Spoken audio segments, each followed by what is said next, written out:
I'm going to go ahead and introduce Dr. Richardson, our speaker for the next session. We are so delighted that you could join us today, Lisa.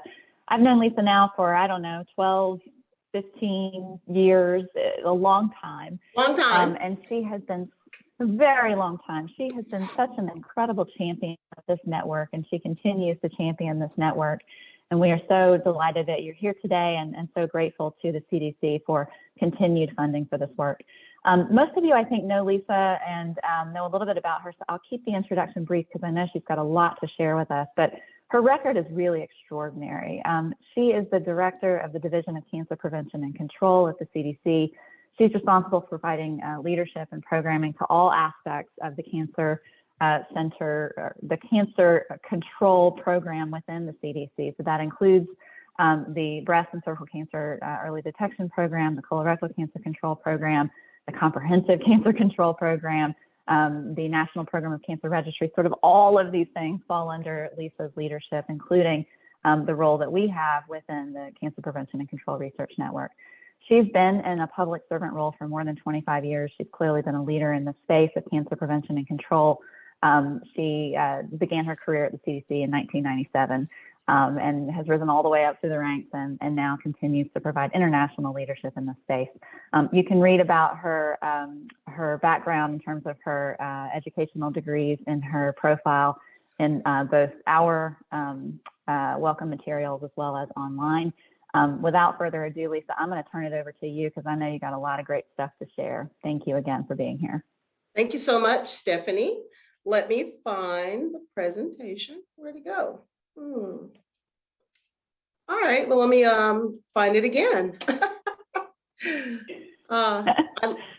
Hold it, this is Zoom, right? I can get confused on my platforms. All right, I don't want to use up all my time trying to find my presentation.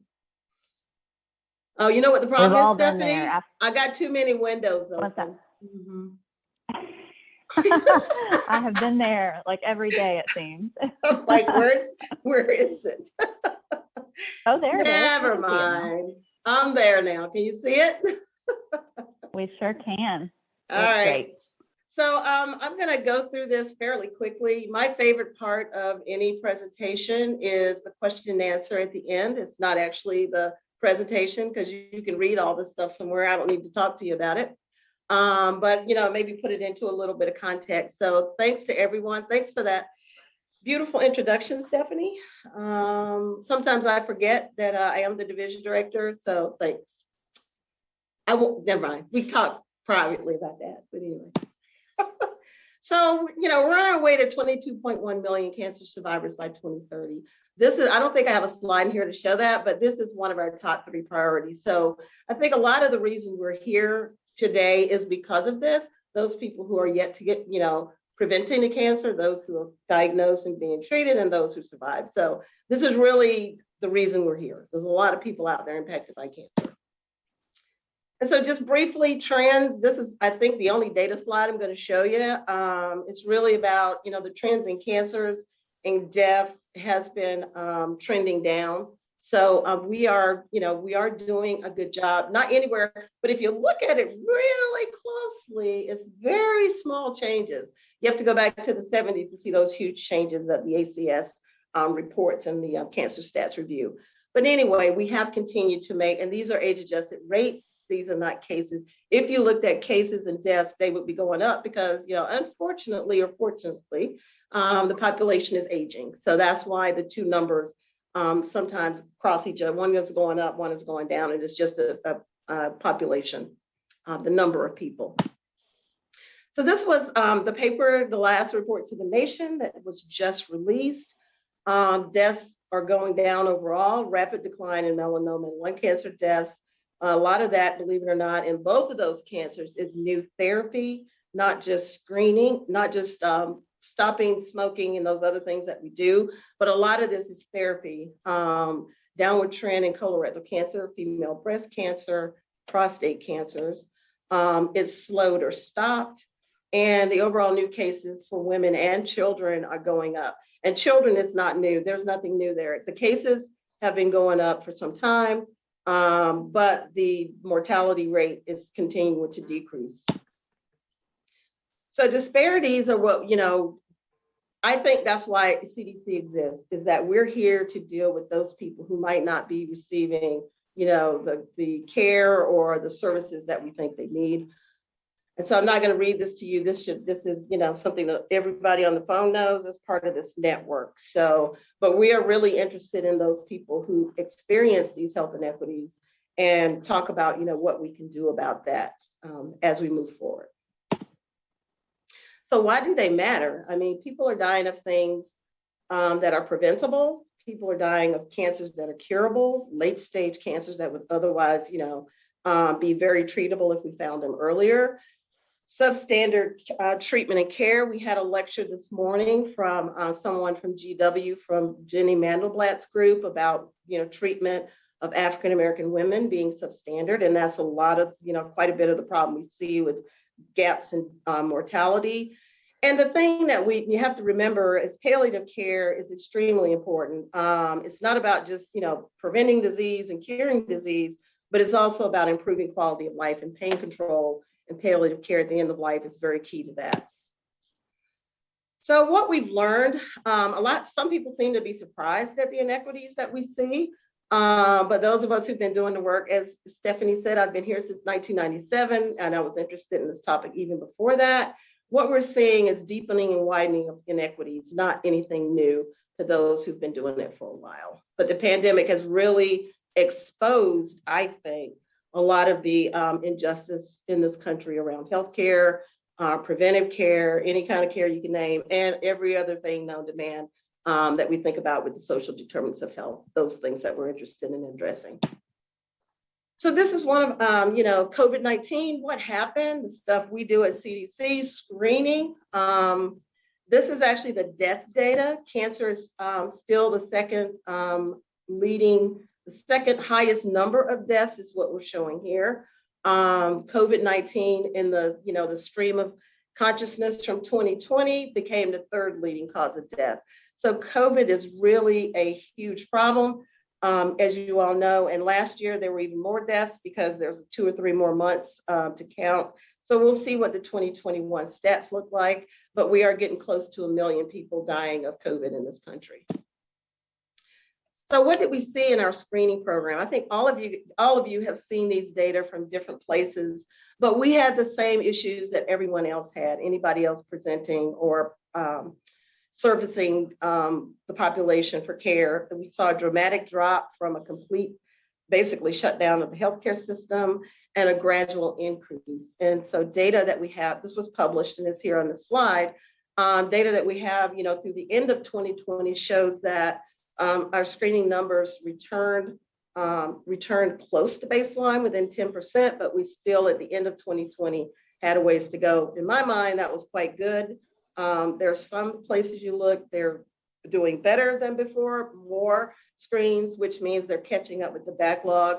But the estimate is there's about 10 to 12 million people out there who missed their screenings that we're going to have to catch up on. Some places seem to be, some don't. So more to come as we see how things play out this year. Again, the recovery you see here from March of 2021, everything was still down. Colorectal cancer the most. This is the one with the most invasive. Colonoscopy is the invasive type test that eventually you have to have. We, some groups are promoting FIT testing, which we always have, because it's, more cost effective. If you don't have a lot of money, you can screen a lot more people with FIT. But you still have to make sure that they get into care once they have an abnormal test. So there's still in the back of your mind, even with the cervical cancer, people are really pushing the at-home testing for that. Again, you have to ensure that people have somewhere to go and understand what a positive test, an abnormal test means, and have to know that they have to go for follow-up. So if they're never planning to get a colonoscopy, they probably shouldn't get a FIT test. This was a campaign that we did with the American Cancer Society and the National Cancer Centers Network. So at the end of 2020, we all thought this thing might be over by now, right? So at the end of 2020, we got together with these two groups to say, what can we do to sort of get people back into care?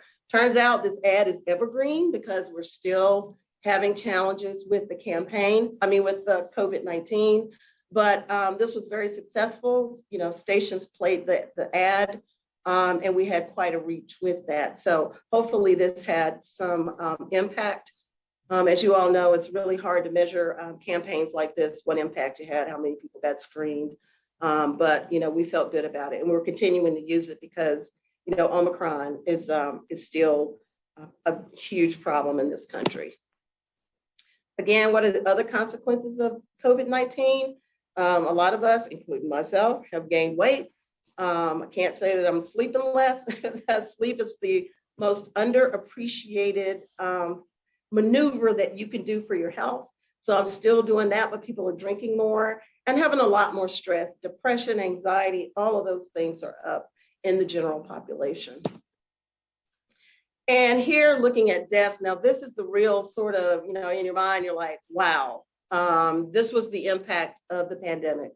And it was multifactorial impact. It's not just COVID killing people, but it's people dying of other causes. And in particular, something that's been a huge, terrible problem has been substance abuse and overdose with opioids. But as you see, again, there are disparities or inequities here. Black men had the largest decrease, 3 years, but even non-Hispanic white females had almost a year decrease in life expectancy. So it'll be interesting to see if this continued to worsen in 2021. Those numbers have not been published yet. So what are we doing? So the president had an executive order that said every agency, department should deal with racism. In April of last year, 2021, Dr. Walensky declared racism a serious public health threat. And I'll talk a little bit about what we're doing to address that as I go through the rest of the presentation. So this was really this came out in September of, I think, 2020. And, the people who do this, I think the Beaumont Foundation was partially responsible for this redo of the 10 Essentials of Public Health. But what they did here was replace research in the middle with equity. So they did this even before, it may have been 2019 then, even before the pandemic became an issue and all these, racial and ethnic tension that was, flared up. They had already decided that equity is at the center of public health. And you obviously know I completely agree with that. So what are the things that we do in public health? Surveillance, risk factor, identification, intervention, evaluation, and implementation. And then all that stuff should feed back to the beginning and start again, right? And so this is really, what is our role is really to monitor, to do surveillance, monitor, and if there are interventions, see if they work, which is what you guys do. As far as, our center, I was the co-lead for the Health Equity Task Force for the Chronic Disease Center. These are some of the things that we had 4 work groups that we came up with: workforce, research and data, communications, notice funding opportunities that we post for you all to respond to. And, and at the bottom there, you'll see the main impact that we had. For instance, the thing that would impact you all the most, our NOFOs we did one with our last one, but we developed a life cycle for notice of funding opportunities for health equity, a health equity checklist. And the CDC has a style guide to use to make sure that health equity and social determinants of health are prioritized in the NOFOs that we put out each year.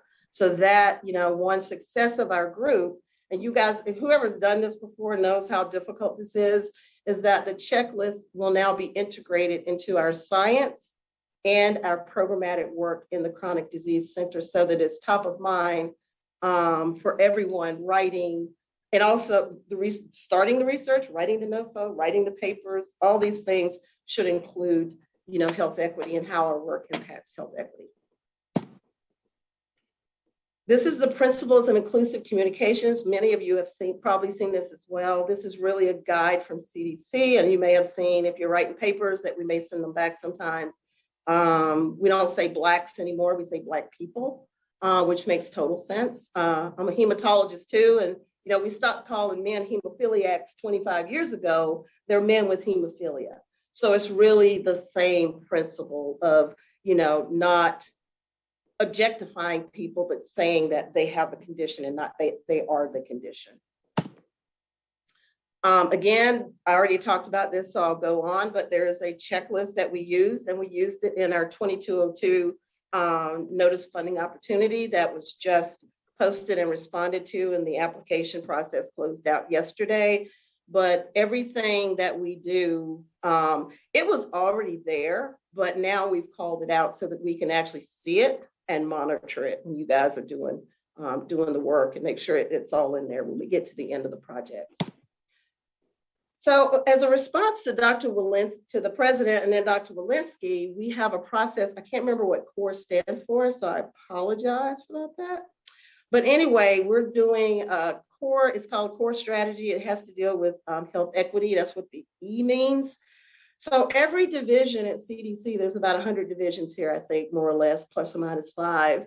And we were all asked to put forward 1 to 4 health equity goals for our divisions. So this one is looking at eliminating cervical cancer. So how would we do that? So it would be to increase the proportion of rarely or never screened women in our program as a start, to decrease the number of women who get and die from cervical cancer. Because as you know, women who get and die from cervical cancer are the ones who have not ever been screened or have not been screened on time. And so, we got a lot of pushback on this one, but I pushed back on them because we were going to use our program as a learning laboratory, take what we learned there and scale it to other places. So with our budget and the number of people that we have to do this work, there's no way we could go out into the general community and do this.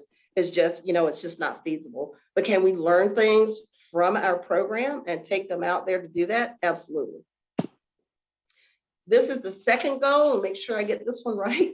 So our core strategy goal number 2 was to build an evidence base for, interventions across multiple social determinants of health to deal with health, health equity. We were way ahead of our time. We started working on this in 2018, 2019.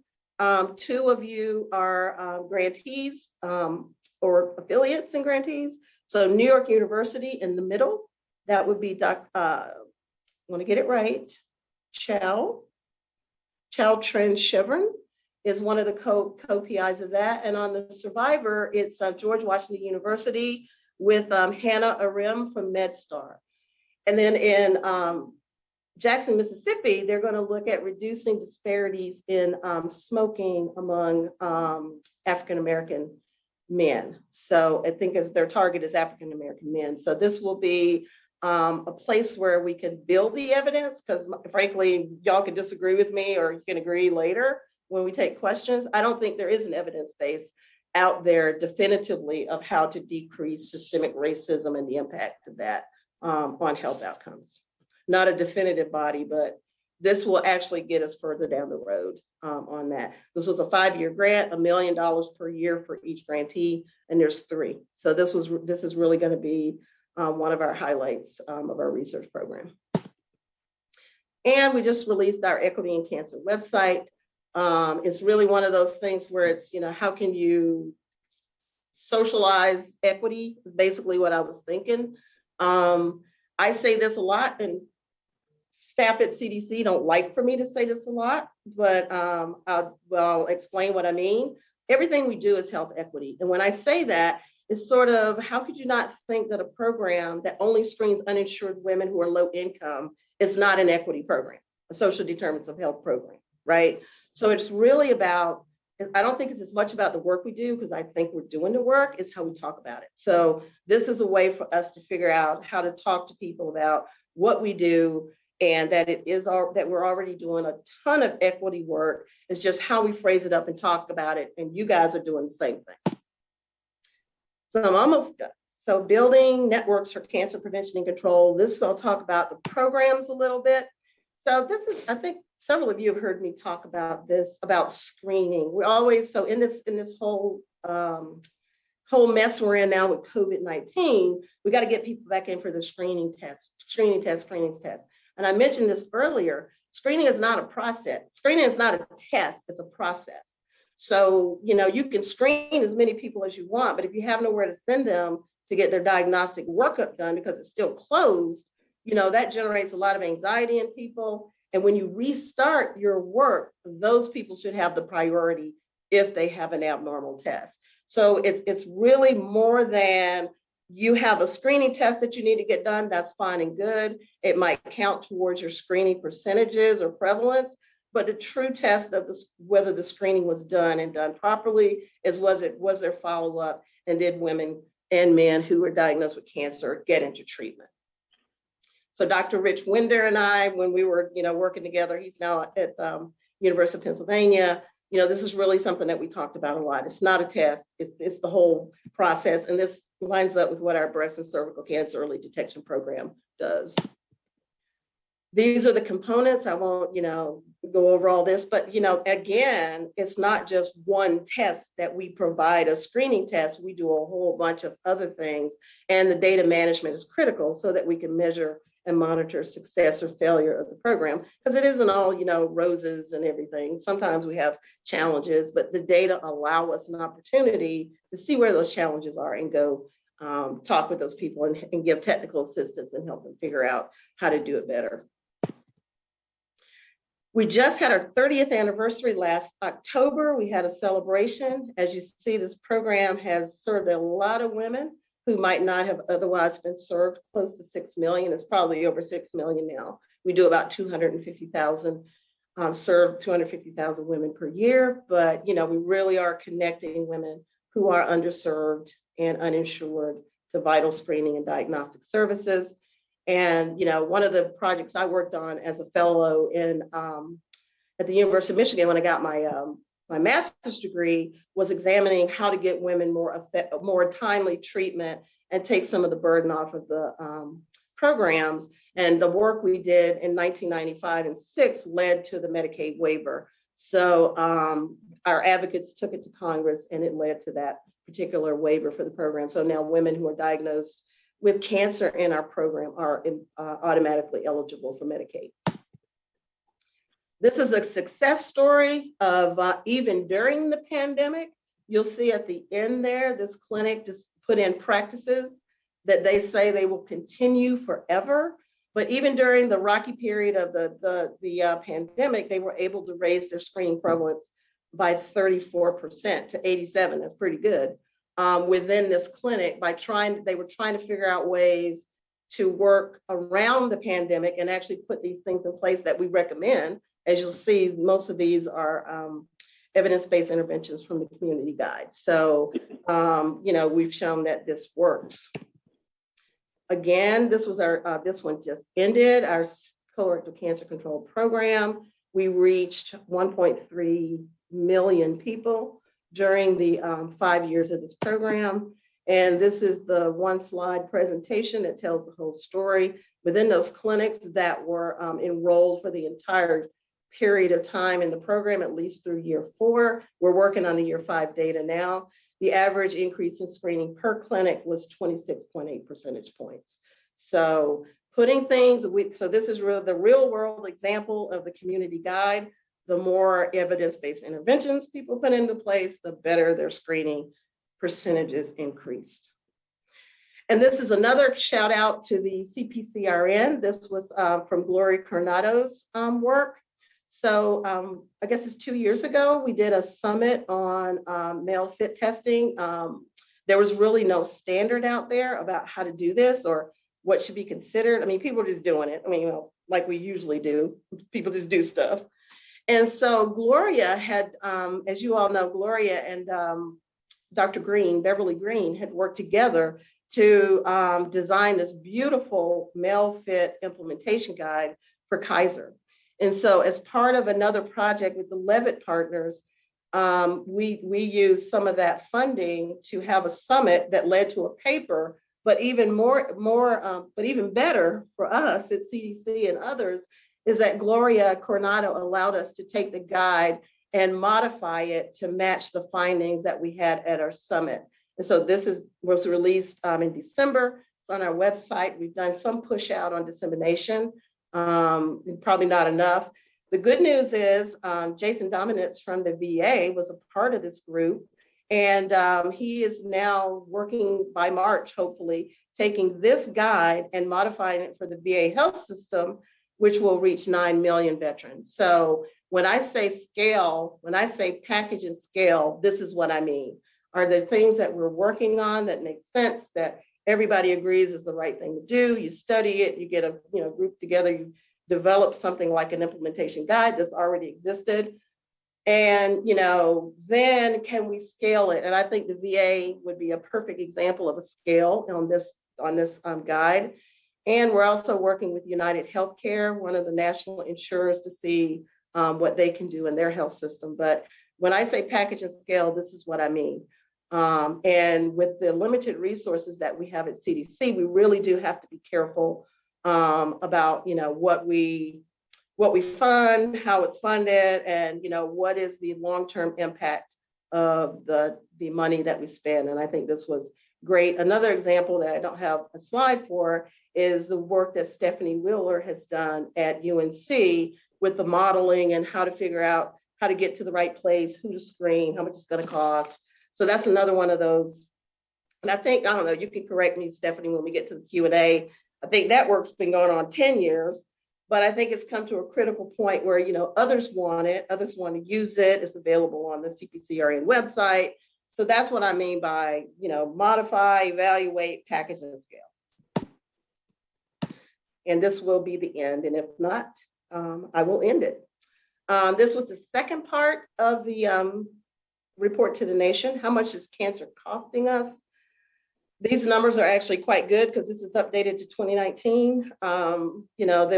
Most of the data, anyway, this is one of the areas I wish we could get a little bit more real-time kind of results. But this was, 2019. And as you see, the higher prevalence cancers actually have, the most, costs, but, that's expected. But cancer is a very expensive condition for everyone. So the law just passed early. I think this may have been part of the surprise billing law that passed in, earlier this year, is that, follow-up colonoscopy conducted after a positive non-invasive stool screening test or direct visualization test must be provided without cost. And this is towards private insurers. And I'm not quite, well, maybe this is Medicare, can't remember. But there is movement out there to sort of take up the points that we've been pushing, many of you all along advocating for. That screening is screening is not just the test, it's the process, and that the whole process will get paid for. This is the Medicare loophole being closed, but as you see, it'll take till 2030 to get that done, but at least we're on the road there to get that done. That you go in for a screening test and then you get charged. And so this is the solution in Medicare because they're separate. And this is, I'll make this the end. How do we get the information out of what we're doing? So this is using humor. I would recommend that you go and look at this. This is Amber Ruffin, who is a comedian on NBC. She's a writer on the Seth Meyers show, and she has her own show on Paramount. But this is hilarious where it sort of normalizes going to the doctor. This is really an effort for us in our gynecologic cancer campaign to sort of normalize going to the doctor to get these tests done, the Pap test. And in this year coming up, we're going to really double down on cervical cancer because a lot of women still think that the Pap test detects all kinds of cancers, but it really only detects cervical cancer. So we're going to double down on a education campaign for that. Spring for Life, more comedy, The Bums and the Bees. This one will make you laugh. You should go watch that. And I think this is it. How do you share? This is, something that we just posted. How do you share your family history? We have several of these simulations on the website. This is a example of using different ways of communicating with people to ensure that they're understanding what it is that we need them to understand, and they can talk back and forth to a simulated human. And I've talked about that before. We have some for healthy behaviors after cancer diagnosis, triple negative breast cancer. What's the other one? One for mental health and cancer survivors. So this is really, I think, and people do like talking to the simulated human. So I think I'll end it there. And oh, that was the end. And I will take questions from people. I think I went over a little bit, so I do apologize for that. So Stephanie or Becky? Thank you, Lisa. That was wonderful. We really appreciate the overview, and there's so much happening at the CDC. It's really exciting to see the new directions that you all are taking. And I'm really excited. I haven't seen the videos yet with the humor and using comics to communicate these messages. So that's on my to-do list. So why don't we go ahead and open it up and ask if there are questions or comments from anybody in the group. And y'all can come off mute and turn your videos on if you like.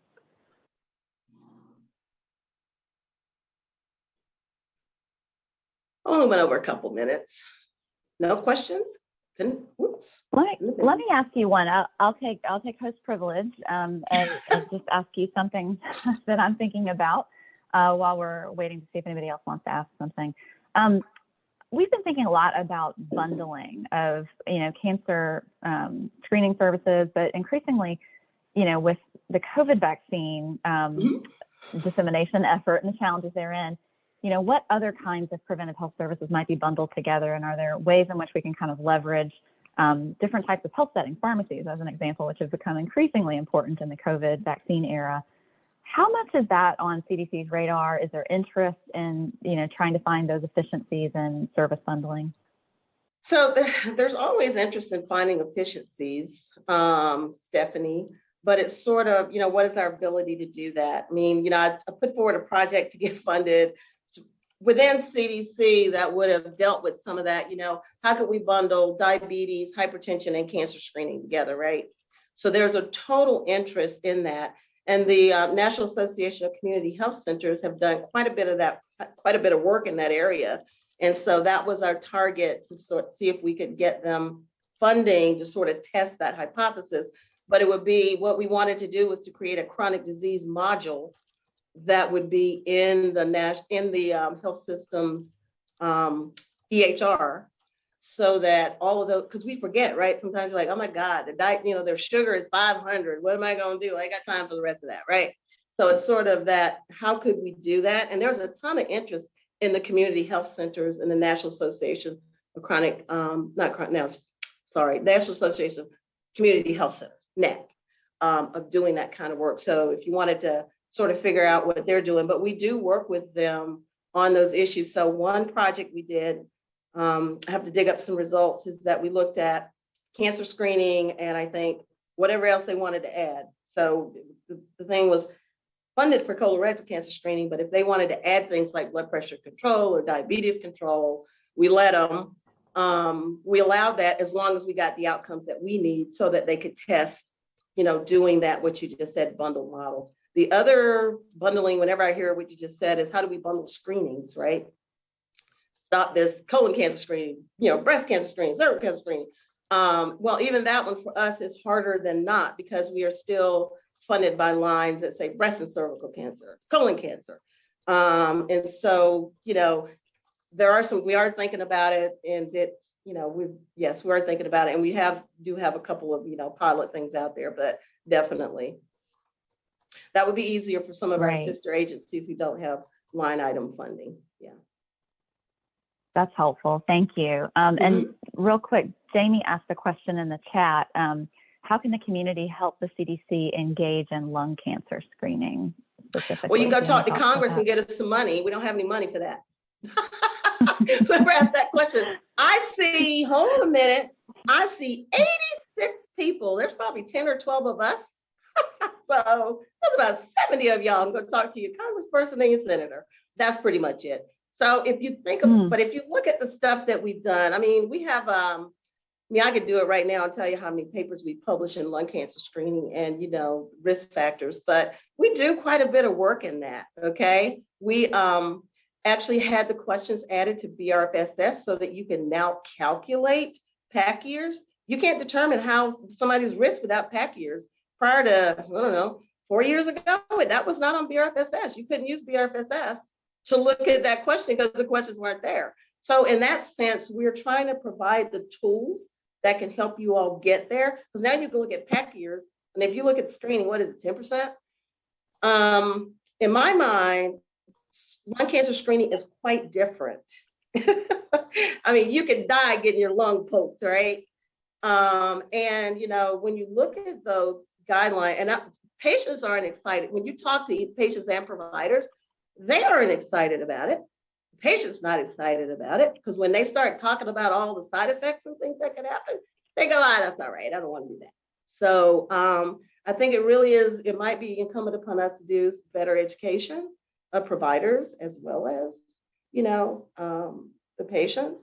I think it's incumbent upon, and also, you know, what materials can you put forward that would, you know, help with the explanation of that.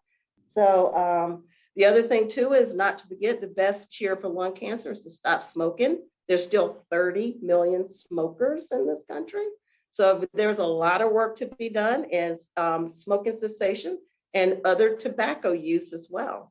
When I was on the Moonshot 1.0, someone said, we're not going to treat our way out of cancer. And she was absolutely correct. I think prevention, the community, somebody asked, you know, the question you asked me, that's really where the community can get involved and, you know, dig deeper, is in prevention. That's what I think. Okay. And I'm an oncologist and I love cancer treatment. I love cancer drugs, but that's not how we're going to get out of this problem, right? Thank you. I think that's the perfect way to end the session. Really appreciate your insights today, and I'm sure there'll be follow-up questions, but we're going to start to transition